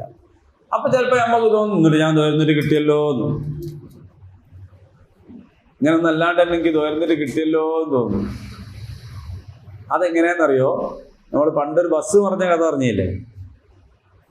ബസ് മറിഞ്ഞ കഥ പറഞ്ഞു. എങ്ങനെയത്? ദുആ ബസ് കിട്ടണേ എന്നാണ്. പക്ഷെ ബസ് അങ്ങ് പോയി, അത് മറിയുകയും ചെയ്ത്. അപ്പൊ ഇയാൾ ദുആ ബസ് കിട്ടണേന്നാണെങ്കിലും അള്ളാഹു അദ്ദേഹത്തിന്റെ ദുആ സ്വീകരിച്ചത് എങ്ങനെയാണ്? ആ ബസ് കിട്ടാണ്ടാണ്. കാരണം ബസ് കിട്ടണേന്നാണ് ഇവൻ ദുആ ഇവൻ ദുആ ഉദ്ദേശം എന്താണ്? അവിടെ എത്തണം എന്നാണ്. ആ ഉദ്ദേശത്തെ അള്ളാഹ് സ്വീകരിച്ചു. എന്നിട്ട് ആ ബസ് കിട്ടാതാക്കി. അപ്പോഴാണ് അദ്ദേഹം അവിടെ എത്തിയത്. കിട്ടിയില്ലെങ്കിലോ ആളവിടെ എത്തൂല. പക്ഷെ ഇങ്ങനെ ബസ് കിട്ടിയ പലരും വിചാരിക്കണം എന്റെ ദുആ സ്വീകരിച്ചിട്ടാണ്. അത് ഏതുവരെ വിചാരിക്കും? മറിയണ വരെ വിചാരിക്കും. മനസ്സിലായോ? അപ്പൊ ഞാൻ ചോദിച്ചത് തന്നെ എനിക്ക് അങ്ങോട്ട് കിട്ടിയെന്നാണ് അതിന്റെ അർത്ഥം. സ്വീകരിച്ചു എന്നല്ല. അതിന്റെ അർത്ഥം ചിലപ്പോൾ സ്വീകരിച്ചില്ല എന്നാണ്. അങ്ങനെ തിരിയാ? അത് മറിയുമ്പോഴേ തിരിയുള്ളൂ. അത് ചിലപ്പോൾ ഇപ്പോഴൊന്നും അറിയില്ല. 5 കൊല്ലം കഴിഞ്ഞിട്ടേക്കും അറിയാ. എന്റെ കച്ചവടം വിജയിക്കണേന്ന് നമ്മൾ വിചാരിക്കും. വിജയിക്കൂല ചിലപ്പോ. വീടിൽ അങ്ങ് കൂട്ടിപ്പോകും. ഈ ജോലി കിട്ടണേന്ന് വിചാരിക്കും. കിട്ടൂല ചിലപ്പോ. അപ്പോ എന്റെ ദുആ അല്ലാഹ് സ്വീകരിച്ചില്ല എന്ന് വിചാരിക്കരുത്. വിചാരിക്കേണ്ട എന്താണ്? എനിക്ക് വേണ്ടത് റബ്ബ് തന്നു എന്ന് വിചാരിക്കണം. വേണ്ടാത്തത് ഒഴിവാക്കി എന്ന് വിചാരിക്കണം. എന്നിട്ട് വീണ്ടും അള്ളാഹിനോട് തന്നെ ദുആ. ഇങ്ങനെ ദുആയിന് ചില മര്യാദകളും മാന്യതകളും ഒക്കെ പാലിക്കണം. അങ്ങനെ നമ്മൾ എന്ത് ദുആ ചെയ്താലും അല്ലാഹു സുബ്ഹാനഹു വ തആല സ്വീകരിക്കും. സ്വീകരിച്ചിട്ട് നമുക്ക് ഒന്നുകിൽ അതാണ് നമുക്ക് ഖൈറെങ്കിൽ അത് തന്നെ തരും, അതല്ല ഖൈറെങ്കിൽ അതിനേക്കാൾ നല്ലത് തരും. ഇനി അതിനെല്ലാം അപ്പുറം ദുആ ചെയ്തു എന്നതിനുള്ള പ്രതിഫലം അല്ലാഹു എന്തായാലും തരും. ദുആ ചെയ്യാനുള്ള കാരണങ്ങളാണ് നമ്മുടെ അസുഖം. നമ്മൾ വെറുതെ വെക്കുമ്പോൾ ദുആർക്കോ ഇല്ല, പള്ളവേദന ആകുമ്പോഴോ ദുആർക്കോ. അപ്പൊ ദുആ ചെയ്യാനുള്ള അവസരമാണ് പള്ളവേദന. മനസ്സിലായി നിങ്ങൾക്ക്? അജബല്ലി അംറിൽ മുഅ്മിനീങ്ങളുടെ കാര്യം അത്ഭുതമാണ്. ഓൻ എന്തുണ്ടെങ്കിലും പുണ്യം തന്നെ. അതാണ്. അപ്പോ ദുആരിക്കുക. അപ്പൊ എണീറ്റ് വരുമ്പോഴുള്ള ദുആ മുതൽ കിടന്നുറങ്ങണ വരെയുള്ള ദുആന്റെ ഇടയ്ക്ക് നമ്മളെ ജീവിതം എന്ന് പറയുന്നത്. അതിനിടയ്ക്ക് എല്ലാ നേരത്തും ദുആരിക്കുക. റമദാനിൽ പ്രത്യേകമായിട്ട് നമ്മൾ അശ്ഹദു അല്ലാ ഇലാഹ ഇല്ലല്ലാഹ് അസ്തഗ്ഫിറുല്ലാഹ് വഅസ്അലുക്കൽ ജന്നത വഅഊദു ബിക മിനന്നാർ ഷഹാദത്ത് വർദ്ധിപ്പിക്കുക. അല്ലാഹു തആലയോട് നരകത്തിൽ നിന്നുള്ള മോചനം ചോദിക്കുക, സ്വർഗം ചോദിച്ച് പ്രാർത്ഥിക്കുക. അല്ലാഹുമ്മ റഹംനി യാ അർഹമർ റഹീമീൻ. അല്ലാഹുവിനോട് കാരുണ്യം ചോദിക്കുക.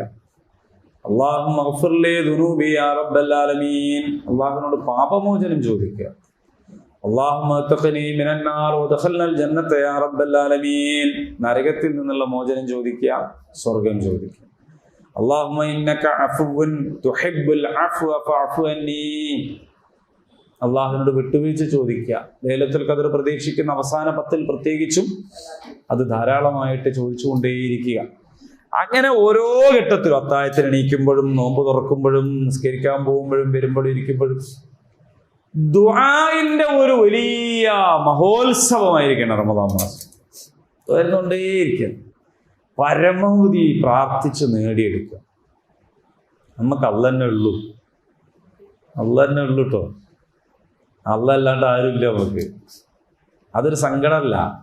അതുണ്ട് എന്നുള്ളത് വലിയ നേട്ടാണ്. അള്ളാഹു കൂടെ ഉണ്ടെങ്കിൽ പിന്നെ ഭയപ്പെടേണ്ടതില്ല. അള്ള കൂടെ ഇല്ലെങ്കിൽ പിന്നെ നേരിനെ പോലും പേടിക്കേണ്ടി വരും. അതാണ്. ഗുഹാമുഖത്ത് ശത്രുക്കൾ വാളുമായി വന്നു നിന്നപ്പോ അബൂബക്കർ സിദ്ദീഖ് റളിയല്ലാഹു അൻഹു ചോദിച്ചല്ലോ, അള്ളാന്റെ റസൂലെ അവരൊന്ന് കുനിഞ്ഞു നോക്കിയാലോ, നമ്മളെ കാണൂലേ? ലാ തഹ്സൻ ഇന്നല്ലാഹ മഅനാ. എന്തിനാ പേടിക്കണം? അള്ളാഹ് നമ്മളെ കൂടെ. അള്ളാഹ് നമ്മളെ കൂടെ ഉണ്ടെങ്കിൽ ആര് വന്നാലും പ്രശ്നമല്ല. ഇപ്പൊ ആര് വന്നാലും പ്രശ്നമാണ്. എന്താ കാരണം? അള്ള നമ്മളെ കൂടെ ഉണ്ട്, നമുക്കൊരൊർക്കുമില്ല. അള്ള കൂടെ ഉണ്ടാണെങ്കിൽ അള്ളാഹ്ക്ക് ഇഷ്ടമുള്ളത് നമ്മൾ ചെയ്യണ്ടേ, നമ്മൾ അള്ളാഹിനോട് അടുക്കണ്ടേ? അത് നമുക്ക് തന്നെ അറിയാം നമുക്ക് അതിന് നേരം കിട്ടിയിട്ടില്ല എന്ന്. അതുകൊണ്ട് നമുക്ക് നിഴലിനെ വരെ പേടിയാണ്, നിഴലിനെ വരെ നമുക്ക് പേടിയാണ്. സമുദായത്തിന്റെ കൂടെ ഉണ്ടാവുമെന്ന് വിചാരിക്കുന്ന ആൾക്കാർ മയ്യത്തിന്റെ തലേന്നും പേന ഇറങ്ങിപ്പോണ പോലെ എന്ന് പറയലുണ്ട്. മരിച്ചാൽ പിന്നെ പേനിന് അവിടെ സ്ഥാനമല്ലോ, അതിങ്ങനെ ഇങ്ങനെ മെല്ലെ മെല്ലെ തടി കഴിച്ചലാക്കുന്നതാണ്. ഇതുപോലെ ഉമ്മത്തിന്റെ കൂടെ ഉണ്ടാവുമെന്ന് വിചാരിക്കണവരൊക്കെ നല്ല നല്ല നല്ല തണ്ടുള്ള താമരയും പിടിച്ച് ഇങ്ങനെ പോവുകയാണ്. നമ്മളെ കൂടെ ആരാ ഉണ്ടാകുക വെച്ചാല് നമ്മളെ കൂടെ അള്ളല്ലേ ഉണ്ടാവുള്ളൂ. അള്ള ഉണ്ടാകണം. അള്ള ഉണ്ടാവുകയാണെങ്കിൽ ഈ ഇങ്ങനെ മോടിയുള്ള സാധനം മാത്രമല്ല, സാക്ഷാൽ അബൂജഹൽ വന്നാലും പ്രത്യേകിച്ച് ഒരു പ്രശ്നം ഉണ്ടാവില്ല. അപ്പൊ അള്ള ഉണ്ടാവണം കൂടെ. ഫിറൗനും സൈന്യം പിന്നാലെ വന്നപ്പോൾ മൂസാ നബി പറഞ്ഞ എന്താ അറിയോ? എന്നെ മഴയ റബ്ബി, എൻ്റെ കൂടെ എൻ്റെ റബ്ബുണ്ട് എന്ന്. അങ്ങനെ ഉണ്ട് എൻ്റെ കൂടെ എന്ന് പറയാനുള്ള കരുത്ത് നേടിയെടുക്കാനുള്ള ഒരു നല്ല അവസരമാണ് റമദാൻ മാസം എന്ന് പറയുന്നത്. അങ്ങനെ നമ്മൾ ഇതിന് ഉപയോഗപ്പെടുത്തണം. മടിയുടെ, അലസതയുടെ, ക്ഷീണത്തിന്റെ, വിശ്രമത്തിന്റെ കാലമേ അല്ല നോമ്പ് എന്ന് പറയുന്നത്. ഹിജറ 2-ാം വർഷമാണ് റമദാനിലെ നോമ്പ് നിർബന്ധാക്കിയത്. ഹിജറ 2-ാം വർഷമാണ് ബദർ യുദ്ധവും നടന്നത്. നമ്മൾ പറയൂലേ നോമ്പാണ്, അല്ലെങ്കിൽ ഇപ്പൊ നോമ്പ് കഴിഞ്ഞിട്ടാക്കാം എന്ന് പറയുമല്ലോ. എന്ത് സൽക്കർമ്മങ്ങളൊക്കെ നോമ്പ് കഴിഞ്ഞിട്ടാക്കാന്ന് വെക്കരുത്. നമ്മളെ പരിശ്രമങ്ങളൊക്കെ ഏറ്റവും കൂടുതൽ, അതായത് ബദർ യുദ്ധം നടന്നത് റമദാൻ മാസത്തിലാണ്. റസൂലുള്ള പ്രാർത്ഥിച്ചത് പടച്ചോനെ ഈ റമദാൻ അങ്ങ് കഴിഞ്ഞോട്ടെ എന്നല്ല.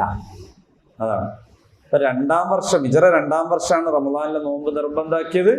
ഹിജറ 2-ാം വർഷമാണ് ബദറും നടന്നത്. യൗമുൽ ഫുർഖാൻ എന്ന് പറയുന്ന ദിവസം റമദാനിലാണ്. എന്ന് പറഞ്ഞാൽ പരിശ്രമം എന്നത് തന്നെയാണ് അതിൻ്റെ പരിഹാരം. അപ്പൊ 5 പാഠങ്ങൾ നിങ്ങൾ പറയൂ. 1 സൗമ്, 2 ശബ്ദം പോരല്ലോ, 3 ഇൻഫാഖ് ഫീ സബീലില്ലാഹ്, 4 തൗബ, 5 ഈ 5 പാഠങ്ങൾ നമ്മളെ ഈ റമദാനിൽ നയിക്കണം. ഇനി 2 കാര്യങ്ങൾ കൂടിയുണ്ട്, അതിപ്പോ തന്നെ പറയാം. 1 സുബറാണ്. വഹുവ ശഹ്റു സുബ്ർ, ഇത് സുബറിന്റെ മാസമാണ്. വസ്സുബ്റു സവാബുൽ ജന്ന, സുബറിന്റെ പ്രതിഫലം സ്വർഗമാണ്. സുബർ എന്ന് പറഞ്ഞാൽ അതിൻ്റെ അർത്ഥം ആവതില്ലാത്ത നേരത്ത് കാണിക്കുന്ന നിസ്സഹായത എന്നല്ല. ഒരുത്തൻ നമ്മളെ തച്ച് ഞാൻ തിരിച്ചു തല്ലൂല, എന്താ കാരണം? തല്ലാനാവതില്ല, പിന്നെ ക്ഷമിക്കല്ലാണ്ട് എന്താക്കാനാണ്? അതിന്റെ പേരല്ല സുബർ. തല്ലാനാവതുണ്ട്, തല്ലൂല, അതിന്റെ പേരാ സുബർ. ഇങ്ങോട്ട് കേട്ട തോന്നിയാസത്തിനേക്കാൾ ഡബിൾ സ്ട്രോങ്ങിൽ പറയാൻ എനിക്ക് ആവതുണ്ട്, ഞാൻ പറയില്ല, അതിന്റെ പേരാ സുഖം. ഇങ്ങോട്ട് പിണങ്ങി, ഓനോട് ഞാൻ പോയി അണങ്ങി, അതിന്റെ പേരാ സുഖം. മനസ്സിലാകുന്നുണ്ടോ? ഇങ്ങോട്ട് ദ്രോഹം ചെയ്തു, അങ്ങോട്ട് സ്നേഹം കൊടുത്തു, അതിന്റെ പേരാ സുബർ. സത്യത്തിന്റെ മാർഗത്തിൽ ഉറച്ചു നിലകൊള്ളുന്നതിന്റെ പേരാണ് സുബർ. യുദ്ധത്തിന് പോകുന്നവരോട് അള്ള പറയാണ് സ്ബിറു, നിങ്ങൾ സുബറുള്ളവരാവുക എന്ന് പറഞ്ഞാൽ എന്താ? വെട്ടിങ്ങനെ കൊണ്ടോളിന്നാ അല്ല, നിങ്ങൾ പിന്തിരിഞ്ഞോടരുത് എന്നാണ്. ആപ്പട്ട നിൽക്കണം, ഒന്നെങ്കിൽ ജയിക്കണം അല്ലെ ചെയ്താണ്, റിട്ടേൺ ഇല്ല, അതിൻ്റെ പേരാണ് സുബർ. അപ്പൊ സുബർ എന്ന് പറയുന്നത് നമ്മൾ വിചാരിച്ച ആവതില്ലാത്തവന്റെ ആവതില്ലാത്ത നിലപാടിന്റെ പേരല്ല. സുബർ എന്ന് പറയുന്നത് ധീരമായി സത്യത്തിന്റെ മാർഗത്തിൽ ഉറച്ചു നിൽക്കുന്നതിന്റെ പേരാണ്. അവിടെയാണ് ഇന്നല്ലാഹ മഅസ്വാബിരീൻ എന്ന് പറയുന്നത്. മറ്റൊരു കാര്യം തഖ്വയാണ്. ലഅല്ലക്കും തത്തഖൂൻ, എന്തിനാണ് നിങ്ങൾ നോമ്പെടുക്കുന്നത്? ലഅല്ലക്കും തത്തഖൂൻ, തഖ്വ ഉണ്ടാകുന്നതിന് വേണ്ടിയാണ് നോമ്പെടുക്കുന്നത്. എന്താണ് തഖ്വ? തഖ്വ എന്ന് പറഞ്ഞാലും ഈ പറഞ്ഞ പോലെ ആവതില്ലാണ്ട് നടക്കുന്നതിന്റെ പേരല്ല. ചില ആൾക്കാർ മുത്തക്കി എന്ന് പറയുമ്പോൾ തന്നെ എന്താവും? ഒരു മുത്തക്കി, അങ്ങനെയാണ്, സാധുവാണ്, കുപ്പായം നിഷ്ഠയുടെ അല്ല, എന്താ മുത്തക്കിയ. അങ്ങനല്ല തഖ്വ എന്ന് പറഞ്ഞാൽ. നിങ്ങൾ സൂറത്ത് തൗബ പരിശോധിച്ച് നോക്കുക. അതിൽ മസ്ജിദുൽ ദിറാർ എന്ന് പറഞ്ഞൊരു പള്ളീനെ പറ്റി പറയുന്നുണ്ട്. മസ്ജിദുൽ ദിറാർ ആ മസ്ജിദ് മുനാഫിക്കുകൾ ഉണ്ടാക്കിയ പള്ളിയാണ്. ആ പള്ളി മാണ്ടാന്നാണ് വിധി അല്ലേ? അള്ളാഹുവിന്റെ റസൂലിനോട് അള്ളാഹ് കൽപ്പിക്കുകയാണ്, നീ അവിടെ നിസ്കരിക്കലല്ല നിനക്ക് നല്ലത്. എന്തുകൊണ്ട്? അത് ദിറാറാണ് എന്ന് പറഞ്ഞാൽ ദ്രോഹമാണ്. അത് തഫ്രീഖും ബൈനൽ മുഅ്മിനീൻ, വിശ്വാസികൾക്കിടയിൽ പിളർപ്പും ഭിന്നിപ്പും ഉണ്ടാക്കുന്നതാണ്. അത് അള്ളാഹിനോട് റസൂലിനോട് യുദ്ധം ചെയ്തവർക്ക് താവളം ഒരുക്കുന്നതാണ് എന്ന് വിശദീകരിച്ചിട്ട് തൊട്ടടുത്ത ആയത്തിൽ പറയാണ്, എന്നാൽ നീ നിൽക്കേണ്ട പള്ളി ഏതാണെന്നറിയോ? അപ്പൊ ഇതിന്റെ വിപരീത പറയണ്ടേ എന്ന് പറഞ്ഞാൽ ദ്രോഹം ഉണ്ടാക്കുന്നതല്ല,